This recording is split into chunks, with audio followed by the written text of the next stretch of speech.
উপস্থিত আমার গুরুজনকে জানাই সালাম, আসসালামু আলাইকুম, এবং আমার ছোট বোনকে জানাই শুভেচ্ছা।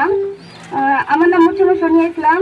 আমি এবার ঢাকা বিশ্ববিদ্যালয়ে খওয়ানিতে 34তম স্থান অর্জন করেছি।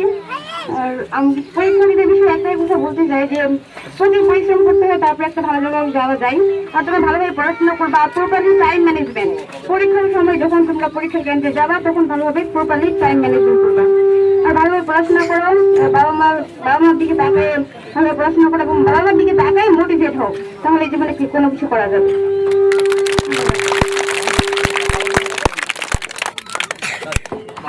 মানে এখান থেকে যে ঢাকা ইউনিভার্সিটিতে যাওয়া যায়, এটা কি বিশ্বাস হয়ে যেতে তোমার নাকি? বিশ্বাস হয়েছে যে এই প্রতিষ্ঠান থেকে ঢাকা ইউনিভার্সিটিতে যাওয়া যায়, বিশ্বাসটা হয়েছে তো? তার প্রমাণ সোনিয়া ইসলাম।